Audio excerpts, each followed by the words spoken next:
Welcome to today's virtual journal club. Today, we will be discussing large language models, particularly the AI chatbot perspective, and whether or not they should require approval as medical devices. Today, we'll be taking an angle which is fantastic from the European side and also the United States side. I'm thrilled to say that we have almost an entirely European cast here. So I'm really excited that we get to have like a really good discussion on what's taking place on both sides of the Atlantic today. With that, let's go back up. Let's back up a few slides to the housekeeping one. Yeah, thank you. Perfect. So in terms of housekeeping, you will note that today's session is being recorded. We will be welcoming questions the entire time. So how this will be working out today, we'll be doing introductions for the panelists in just a moment. We'll have the panelists give you the introduction to the article. They will walk through some discussion slides in terms of what are some most important topics for us to address today. And after that, then we'll have a fuller question and answer session. So in that first part where we're doing more of this introduction component, I welcome all of your questions being dropped into chat. I'll keep track of those. We'll make sure that those get woven into the discussion. And then at the end, when we have the full question and answer session, we'll welcome full engagement from everyone on today's call. What comes next? So slides and recording will be available. And also just noting that today it's going to be a fun discussion. All the speakers are bringing a wide variety of views that will be representing a wide range of perspectives. So with that, let's jump to the next slide. Introductions, the best part to start. So on the next slide, we have the same slide that we welcomed you with. And just going down in order, I would love for each of the panelists to introduce themselves. Paul, we'll start with you, and they'll just move down the list. But I've asked each of the speakers to share their background really briefly, where their perspectives are coming from. And then after this, we'll dive into the article itself. So Paul, I turn it to you. Thanks, Megan. Hi, everyone. My name is Paul Wicks. I'm a neuropsychologist by training, and I've been working in the space of digital health for about 21 years. As an independent consultant, I mostly specialize in working with early stage companies on their business model and their evidence generation strategy, which involves deciding what type of trials they should do, what type of evidence they should publish. And part of my interest here is that when LLMs came along, it almost seemed like we were being asked this question of, gosh, designing a study is hard. Getting regulatory approval seems really hard. Surely this magical thing has just popped out of nowhere and is an end run to make this all really easy. When I was younger, I would sort of go with that. I was a very techno-optimist type of person, but unfortunately, experience has shown that nothing's ever really that easy. And so with this group of individuals, it's been great to work this up to say, well, gosh, if it was really that simple, if it was really that easy, surely everyone would be doing it. And really, does it hold up against all these, more painstaking approaches that have been taken? So I think there's plenty of opportunity, but we can't get massively out of breath without taking a bit of caution as well. Let me hand over now to Cecile. Hi everyone, my name is Cecile van der Heijden. I'm an attorney at law, and my interest with large language model AI chatbots mainly lies with the use of data. My background is a specialty in both healthcare law and data. So GDPR, EHDS, everything data on the European field, that's what I do. And if there's one thing that we see with large language model AIs is the use of data. So how can you do it? Often lawyers are seen as the department of no, and I try to be the department of how can we do it. But this is exciting, but also very difficult. So we'll see whether it can be the department of how to. And I'll pass it on to Eric. Hi everyone, my name is Eric Vollebrecht. I am a partner in the same law firm as Cecile. I'm an absolute nerd in the field of medical devices and medical device software. Been doing that for several decades, and recently, of course, more and more work in artificial intelligence. I've been quite involved with the whole legislative process around the AI Act and how that interlaces with European medical device and IVD regulation. And I've actually, about a week ago, did a big presentation on on foundation model AI and regulation, both under the AI Act and the MDR or IVDR. So for me, this couldn't come at a better time because it's completely fresh on my mind. And I'm hoping for a good discussion. So definitely ask us anything. Then I think I should pass it on to Stephen. So, hello, thanks, Eric. I won't try and pronounce Eric's second name, so I always get it wrong, Cecile's as well. So I'm Stephen Gilbert. I'm a professor of medical device regulatory science for a year and a half at the Dresden University of Technology Medical School in Dresden. Before that, I worked for about 3.5 years in a digital health startup scale-up company in Berlin, where I interact with Paul Wicks quite a lot, in a company called Data Health in the clinical evaluation, clinical studies area for digital health medical devices. Before that, I worked more in med tech, pacemakers and internal defibrillators, still with digital data. Before that, I was in academia, sort of 5-year stint in industry. Before that, I was in academia, kind of slightly in the pre-AI, pre-machine learning, big impact, not pre the invention of machine learning, of course. I'm excited to take part in this webinar. I see a lot of the faces when I saw people joining, of people that I've interacted with on social media and spoken to, and occasional people I've actually met face to face. But I look forward to, I think I'm introducing the first section, so I'll pass on to the next introduction. Thank you, Steve, and hello, everyone. Tom Melvin is my name. I'm currently working as Associate Professor of Medical Device Regulatory Affairs in Trinity College Dublin. I've been doing that job for about 18 months. Before that, I was a regulator. I worked for the Irish authority called HPRA, and I spent about 5 years co-chairing the clinical working group for device regulators in Europe, something called the Clinical Investigation and Evaluation Working Group. I'm a doctor by profession, and before that I studied law with a degree and a master's. And I guess my interest, coming as an ex-regulator and someone with a clinical perspective, is in seeing how these disruptive technologies will meet the rules and requirements for implementation into practice. And I guess all of the questions that generates for how, as clinicians, how as healthcare systems, and how as patients and society, we can understand to utilize some of these very powerful but perhaps not completely understood or rationalized technologies for their use in practice. But maybe I'll hand over to Megan. Well, thank you all. As I said, we have a fantastic panel of incredibly diverse perspectives today. So what I would like to do, as Steve mentioned, is let's just dive into the article itself. And I'll share the article link in the chat in just a moment. But Alyssa will move forward to the next one. Steve, I'll turn to you.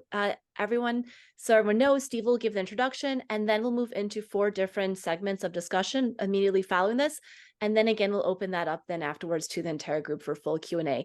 But please submit your questions throughout. All of our panelists will be keeping an eye on that, and I'll make sure that those questions get integrated wherever possible. So Steve, over to you. So thank you. So it's great to have the first go at describing this. If I go over time, Megan, we're going to slowly shift me on, and I'll get through my slides. So I titled the talk Laws for the Genie, or Laws for a Genie. This is actually the original title we had for the paper. It was actually a title that Paul Wicks in the call proposed, and we submitted the paper, the first This Way to Digital Medicine. And digital medicine, like kind of slightly more boring, more staid titles, so they got rid of this Laws for a Genie bit. But we put it back in for this presentation, and in fact, maybe I'll bore you with the genie analogy from Paul and the images of the genie from Walt Disney through the rest of these slides. And maybe I'll stretch the analogy a little bit too far within this call.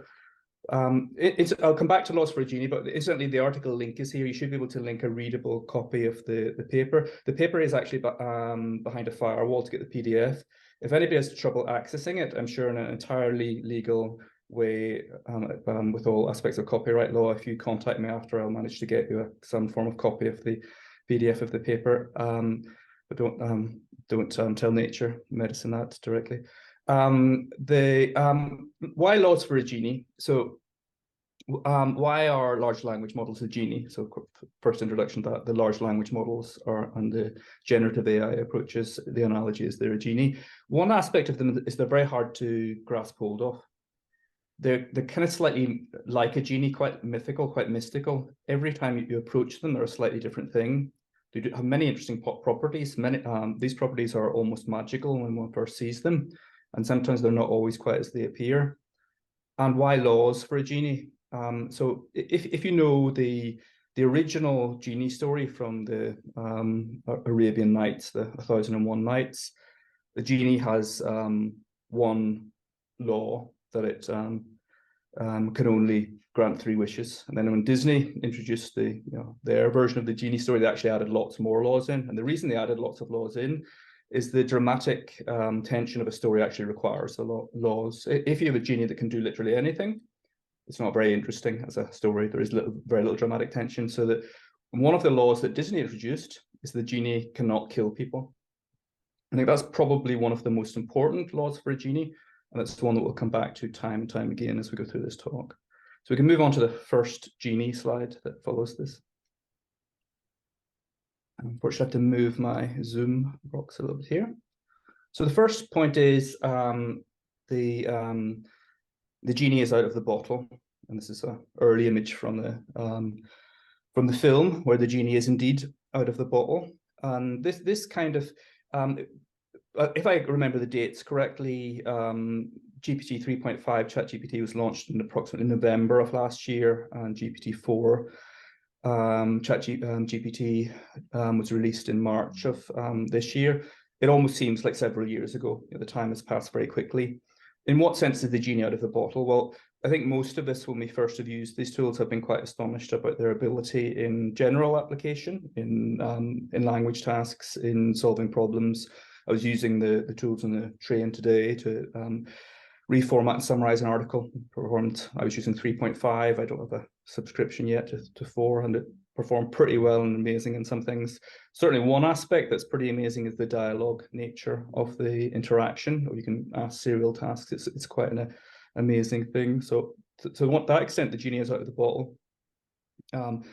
There is obviously huge concern about the effect of this in many areas of employment, human future, human interaction with technology, human interaction with society, human interaction with work.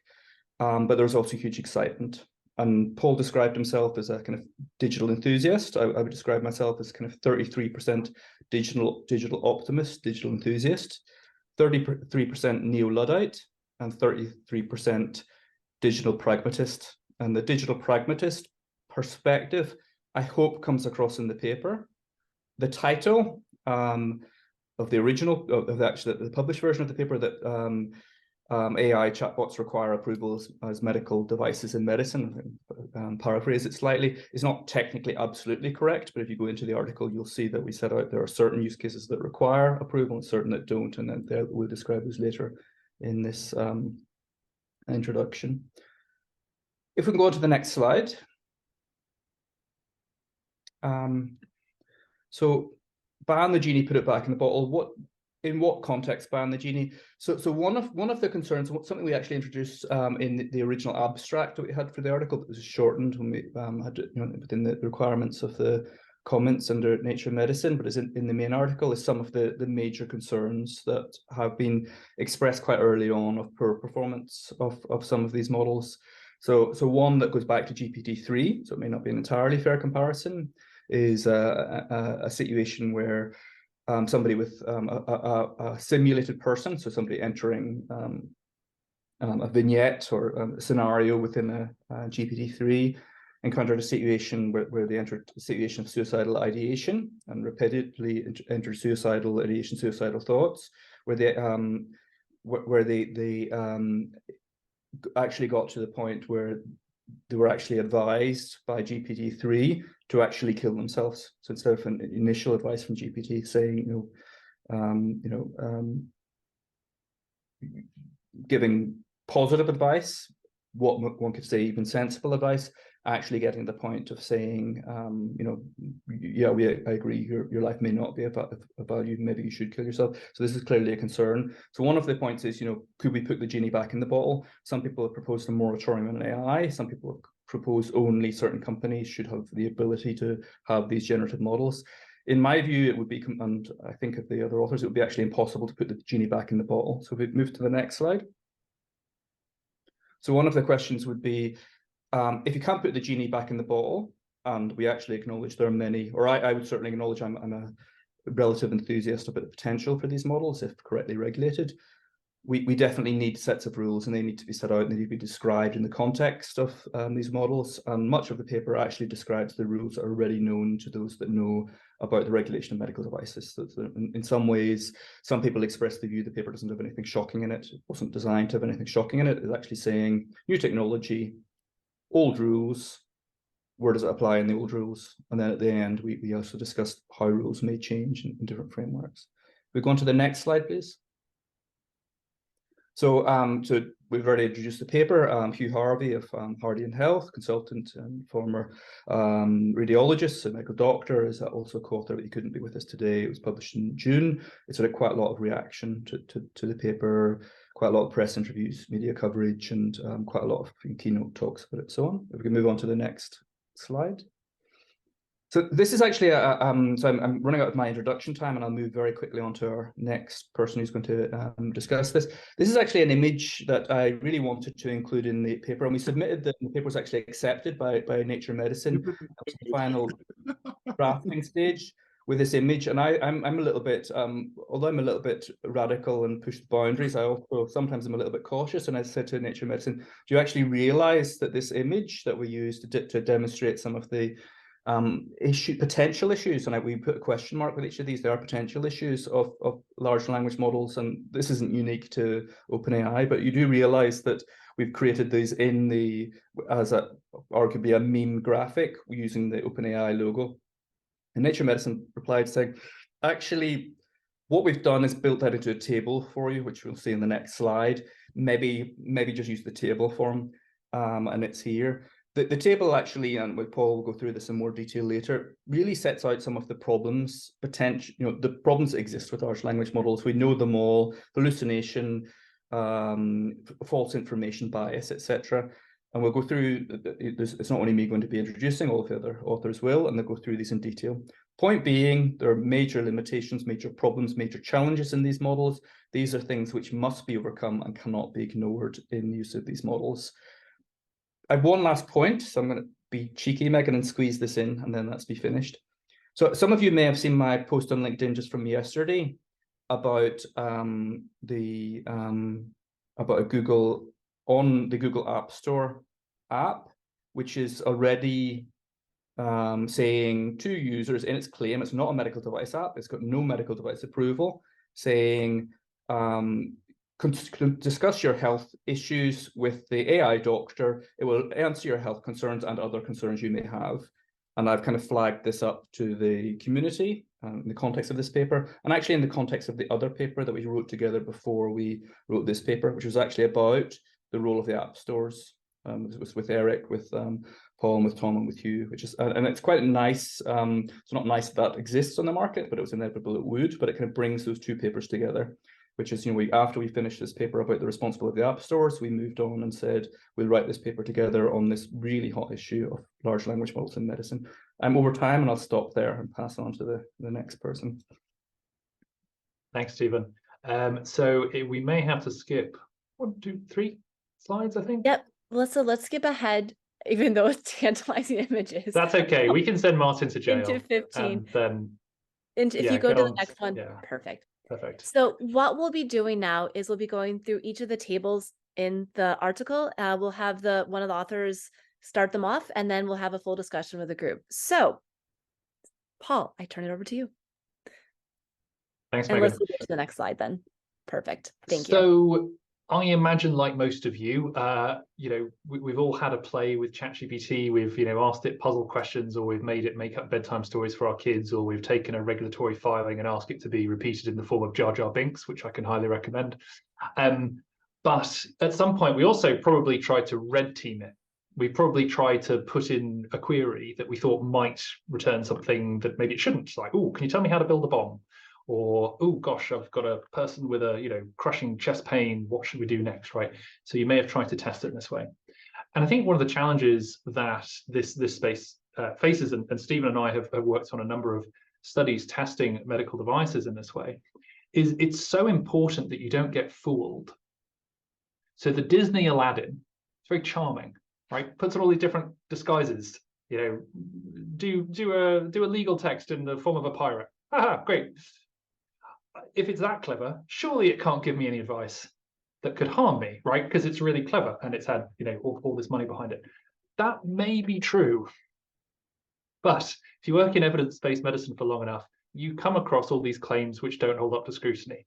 If you've got mystical energy healing powers that will cure some awful disease, great, show us how. Let's see if we can reproduce it.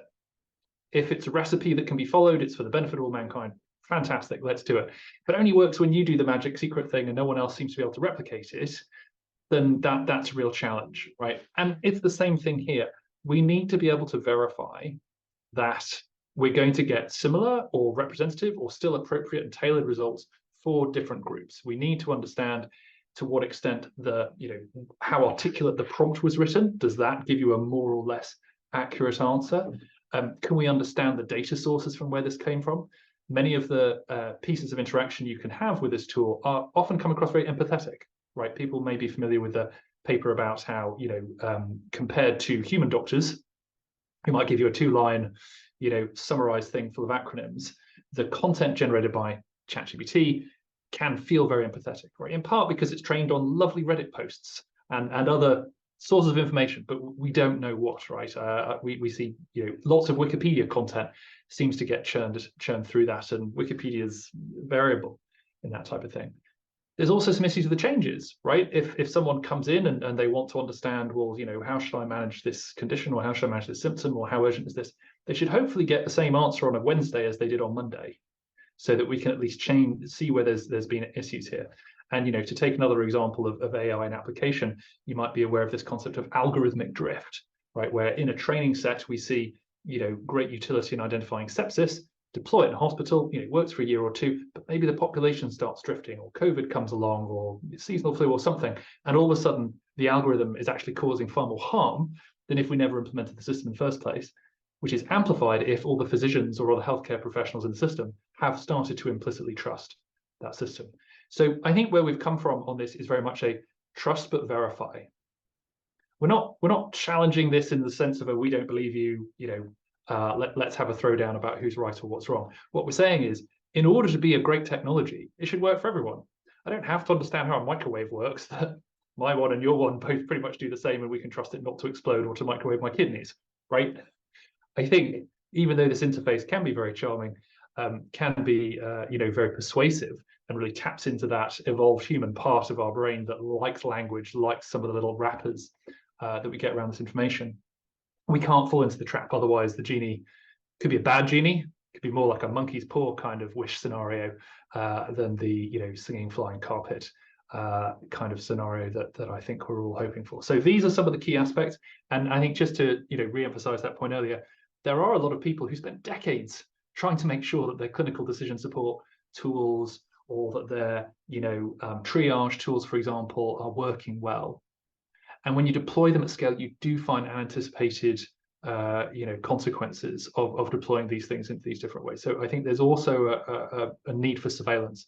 You need to check that it is still working in the way it's intended. No one is saying that people that deploy these technologies are bad actors. What we're saying is life is complex. Medicine is one of the most complex aspects of life.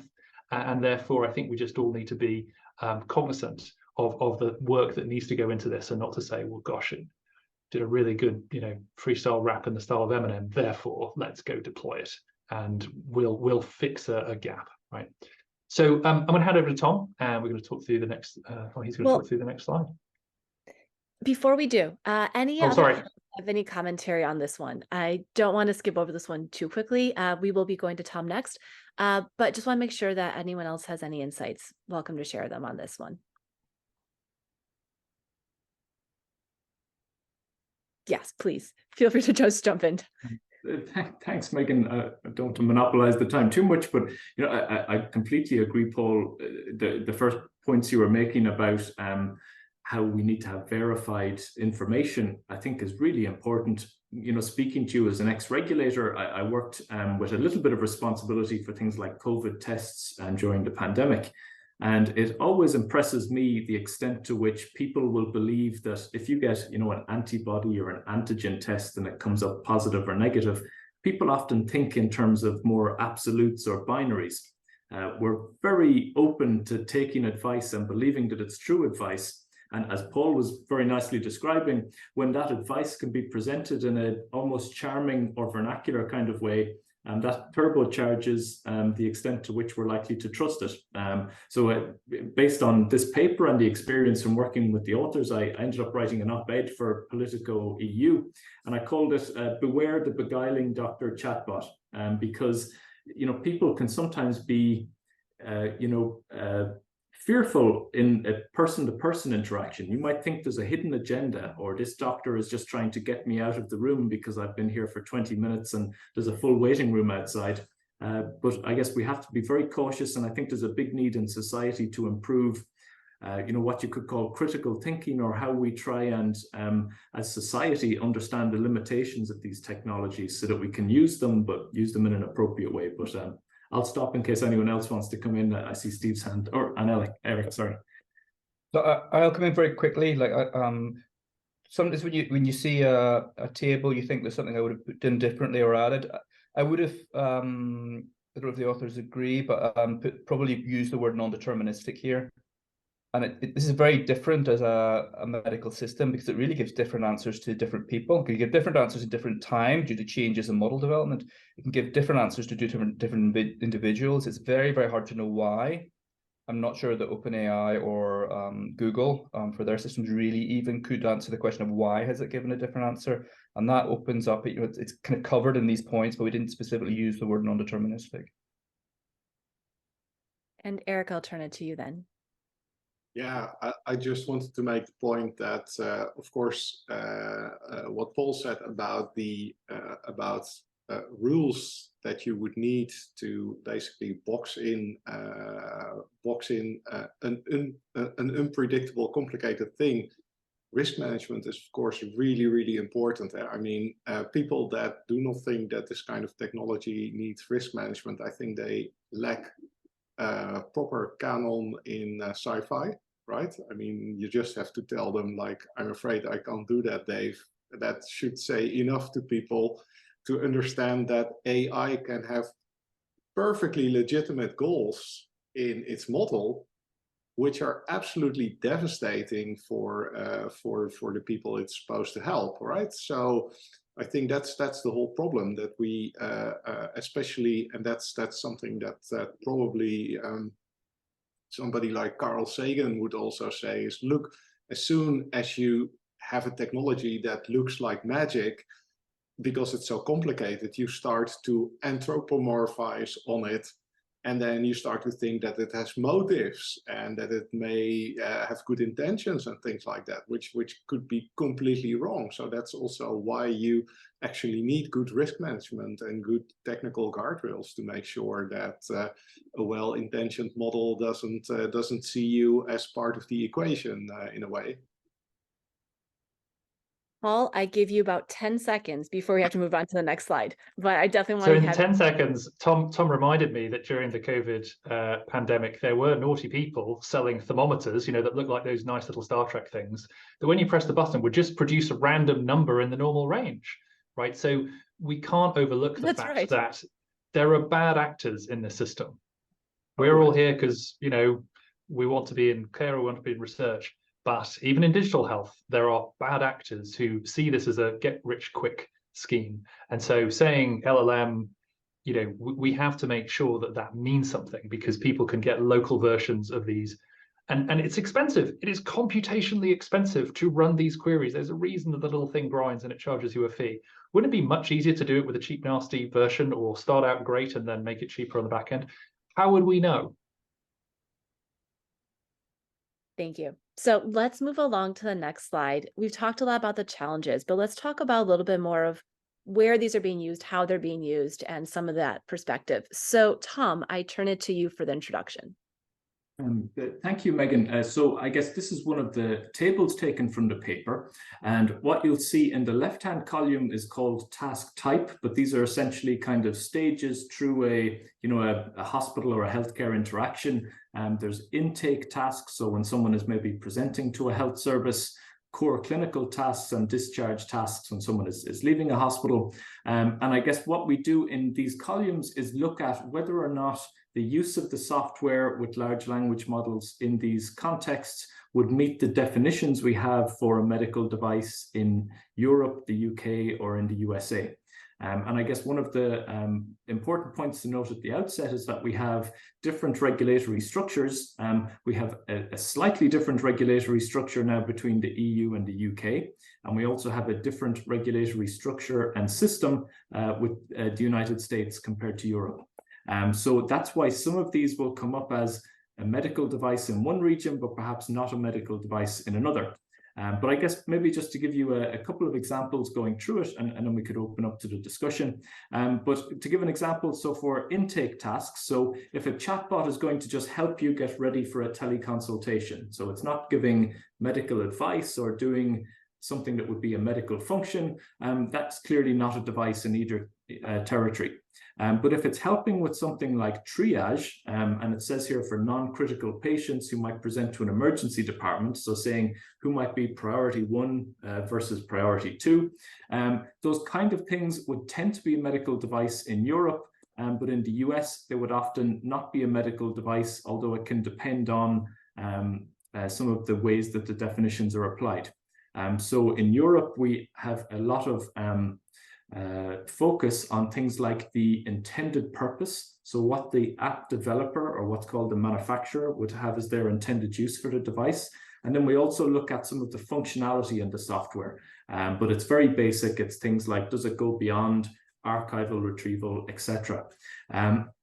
Going through just quickly then some of the other ones. So for core clinical tasks, if there's diagnostic decision support, that would tend to be a medical device. In Europe, in the United States, it can depend, and there is, I guess, a specific set of guidelines for what's called clinical decision support software in the United States, and there was a number of pieces of software where it wasn't clear if they would be a medical device or not for US regulatory purposes, and they were taken out with the 21st Century Cures Act.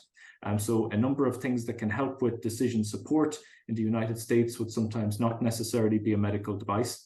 And then if it's doing something like delivering therapy, that would be a medical purpose, and that would tend to meet the definition of a device in both places. I'll finish with just one last example, thinking about discharge tasks. We often hear in healthcare now that the use of these large language or use of artificial intelligence software has enormous potential to help with healthcare efficiency. So if your average doctor in an accident and emergency department spends maybe an hour a day writing discharge letters or typing them or taking information from here and putting it in the letter that leaves with the patient, if we could use a large language model to automatically generate that, it could be a huge efficiency saving. So I guess there's an essential tension with the way that we've set up our rules for if you qualify as a medical device or not, where if you're just doing archival and retrieval, taking information from here, doing no function on it and putting it there, that can avoid the definition of a medical device and avoid the need to apply regulatory rules. But there's so much greater potential where you could add on different aspects or functionalities, but we're disincentivizing that because then you'd be caught by the regulation and you'd have all of the compliance requirements that comes with it. So it's something where it's these definitions really matter. And for anyone who's listening today who might be thinking about the development of artificial intelligence or healthcare software, understanding if you're a medical device or not is crucially important at the start because it really affects your implementation strategy. But I'll maybe stop there and hand over to the other speakers.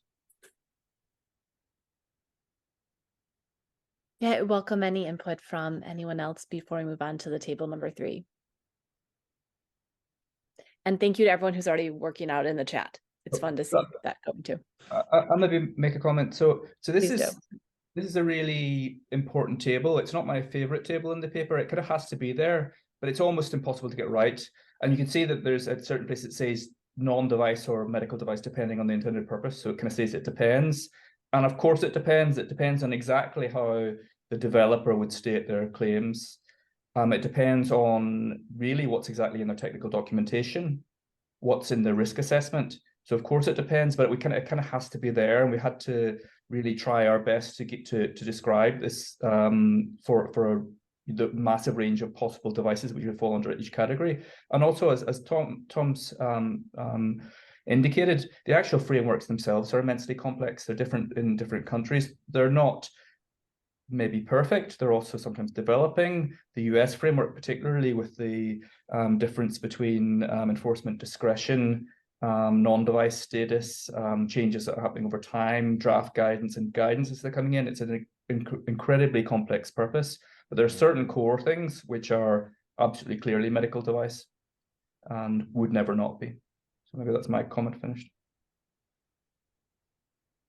And given time, I'm actually move us to table number 3 right away, just to make sure we have time for all 4, and then we can have the fuller discussion. So Tom, thank you, Steve, but Tom, back to you. Thank you, Megan. So I guess this is another table from the paper in which we talk about some proposed steps for the approval of large language model enabled medical devices. I guess this is probably not representing the full and complete story if you were to send a file to the US FDA or to a notified body in Europe, but I guess it's a summary of some of the aspects that would be important to consider to bring you closer to some of the medical device rules and requirements. And I guess you'll see here again a mention of a clearly defined intended purpose, and Steve was just talking about this. Your intended purpose will mean very little to the software community, but to regulators it's enormously important because it is the capstone that sets the requirements for a lot of your technical or a lot of your clinical development strategies. Like to give an example from the hardware medical device world, if you're developing a stent, it might be the exact same stent, but if you want to put it in the heart, it'll have a completely different development pathway compared to if you want to place it in an artery in the leg. And that all comes down to how the manufacturer describes how they would like their device to be used. So having a well-described intended purpose is one of the most important starting points. Then I guess understanding the risk classification. And as we mentioned from the previous slide, the rules for qualifying as a medical device can differ internationally. The rules for your risk classification can also differ internationally. And we apply different risk classification rules to understand the proportionality of regulatory requirements that apply. So it's quite an important thing to figure out as well up front, because it can set requirements for the kind of clinical evidence or the kind of regulatory assessment that will happen. There is an International Medical Device Regulators Forum. That's a international group that tries to set consensus-based recommendations, and they set some rules for the risk classification for medical device software generally in 2014, and they're somewhat reflected in the medical device rules we apply in the European Union. But I guess it's an important one to prepare early. Then I guess defining the requirements, and I guess this is where we probably leave some of the strict regulatory terminology from legislation and standards that we apply in medical devices on a daily basis, and we're thinking more about what would be a way to bring the large language models closer to regulatory thinking. So things like having performance benchmarks and trying to have that as narrow as possible, trying to constrain the large language models to stop harmful advice, controlling risks of data leakage and so forth, and having accessible information to users so that they can understand safe use. They're all things that would happen for traditional software to a certain extent, but I guess are crucially important, but sometimes very hard to implement for large language or generative AI models. And then the last line in the table there, the demonstrated analytical and clinical validity of outputs to inputs and use validatable knowledge bases. So I guess how do we generate clinical evidence for these large language model technologies? It's something that when we talk about artificial intelligence and machine learning generally, this can be a challenge because developers will often want to use synthetic data, or they'll want to use data from sandboxes where it might be gathered from CT scans going back years, and you might want to test your algorithm on it. Understanding when you move from sort of synthetic data to actual clinical data is crucially important to understand that you have a validated, safe use of your algorithm, but it's one where our regulatory rules worldwide haven't really set those trigger points as to when that is required to happen for regulatory purposes. So this table is, I guess, something of a wish list and shows some of the things that would help get us to safer large language models in healthcare. But I guess integrating these into regulatory practice will be a job for regulators worldwide to consider, and will probably take some time. Thank you for that overview. And it's an interesting discussion, given that there's been a number of articles and other stories recently saying AI should never be regulated. Why would you ever do this? And now we're taking this approach where I think it's really valid. So any thoughts on this before we move on to our final topic? Maybe I haven't been reading the same articles as you, Megan. I can drop a few in later, but nevertheless, I think it's really important that we discuss, I think what we're talking about here, segments of it.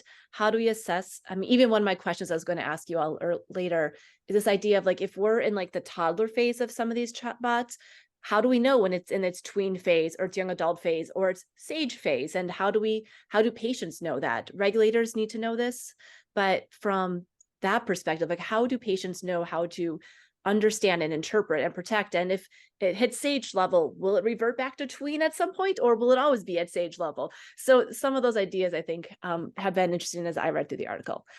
Paul, you first, and then we'll go to Steve.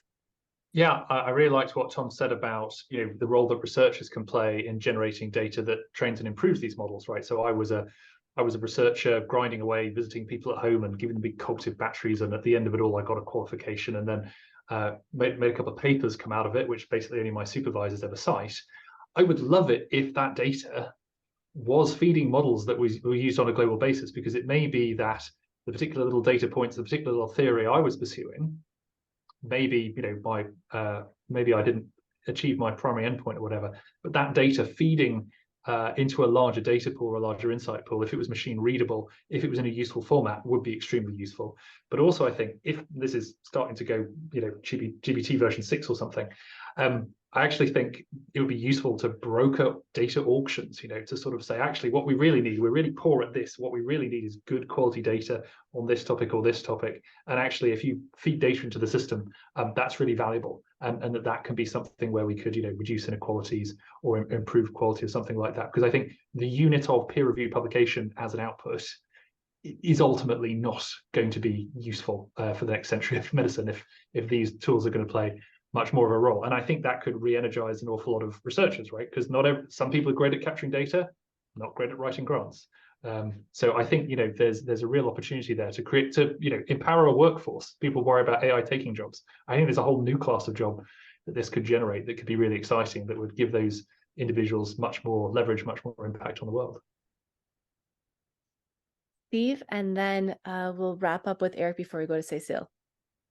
So I'm going to maybe be controversial, which is my favorite activity, but partly with response to one of the questions that was asked. It was actually directed, I think, to Tom in the chat, and it was, if I have read it correctly, it's how does sensitivity and specificity fit within the frameworks of evidence and the evaluation of these tools?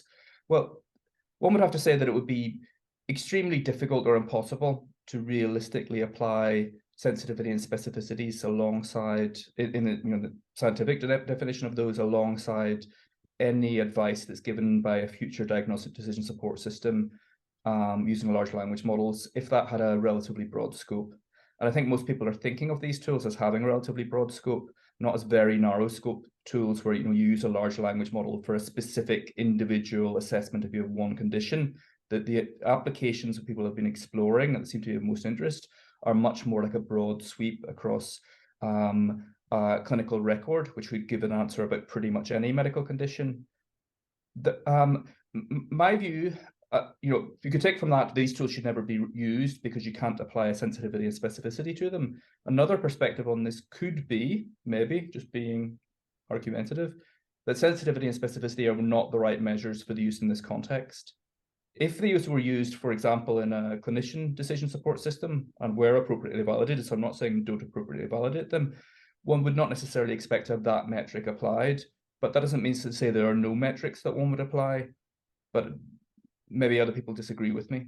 There is room for questioning the metric, and I do realize that within a FDA and European notified body context, that's currently a question that gets asked, but it's not necessarily the right question that gets asked.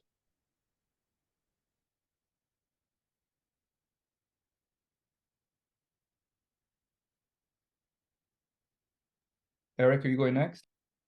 Yes, yeah, I can also pick it up with the question that was just posted in the chat. I think one of the big problems that we also, and that's also raised in the table, is the way currently these LLMs are deployed. Basically, what you see is you have a large language model with an API on top for a particular specification, right?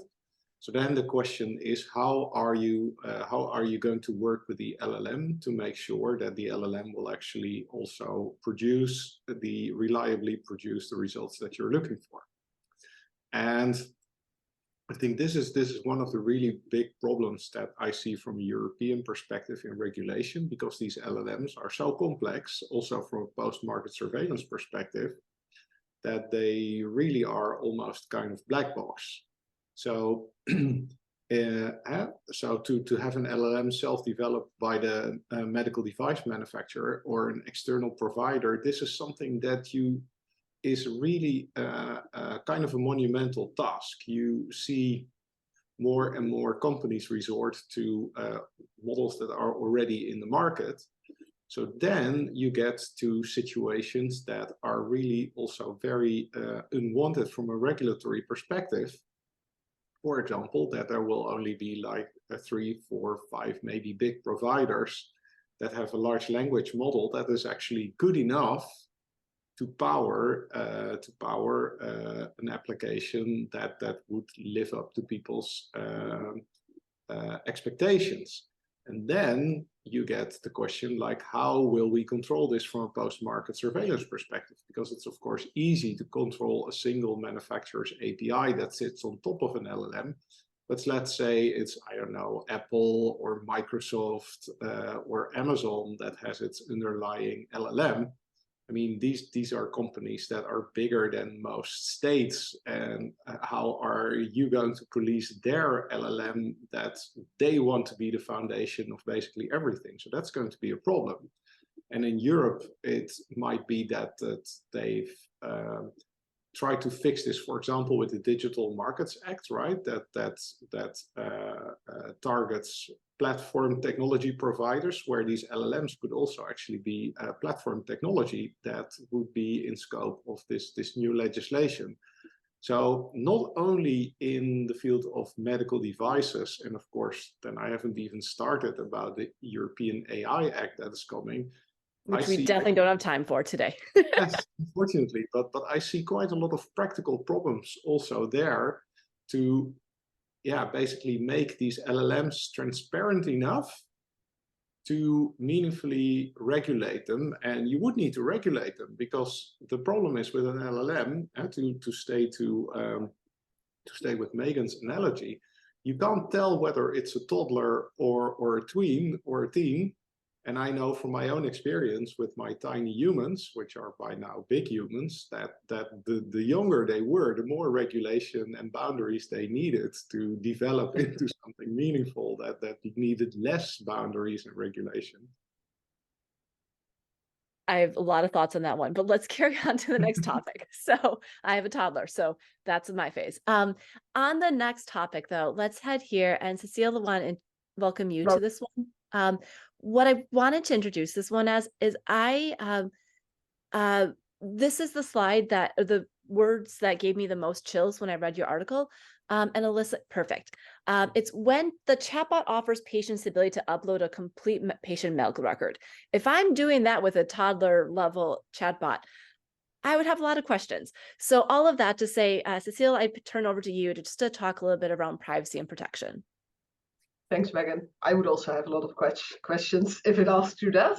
So I like the toddler reference because I think the confused hungry hippo that I put on the slide does show quite a bit in how large language models and data interact. So they need a lot of data. They want all the data that they can get. But it depends on where the data is coming from, whether that data can actually be used for that purpose. So yes, a patient could upload something on a request of a chatbot, but to get to the point that it can give patients valuable answers to questions they put into it, it also needs patient data. So if it's a medical device, that data will probably, at least for parts, be derived from clinical research. If we look at data protection legislation in the EU, that would mean that we would have to have a legal basis, and we would have to be able to say to the patient, look, this is going to happen with your data once we've completed the study. If you don't know what your device is doing with data, then it will become very difficult to obtain consent or to have meaningful, legitimate interest in accordance with the level of protection that the GDPR requires. So there is a huge risk in what's happening to the data. Not to say, how do you deal with medical confidentiality? If a patient uploads data, that's one thing. Patients are not bound by medical confidentiality. If a physician uploads data, even if it's not an entire patient file, then they might probably also breach medical confidentiality. Are they certain about what's going to happen with the data once they upload it? Is it used to further train that AI? So that's one side of the discussion. And then on the other side, if a large language model qualifies as a medical device under the MDR in Europe, then it will also be very likely considered to be a data holder under the EHS Act and may have to provide data back and information about the data that the party behind the AI holds under the European Health Data Space Act, which is still upcoming. And that's an issue that we've not entirely dealt with yet, I think, because also it's still dealing with a proposal here. But it could mean that data needs to be provided to other developers who can then train their AI on that data, or the manufacturer of the AI could obtain data in probably an anonymized format, but also potentially not, to train its large language model further. So what we're getting is a really large landscape of all kinds of issues with data use that we can't answer in general, that you would have to look at in a lot of detail to see whether data use is actually possible. Well, at the same time, the large language model is dependent on that data. Data is everything that provides quality here. So it's going to be extremely interesting to see which way this will go.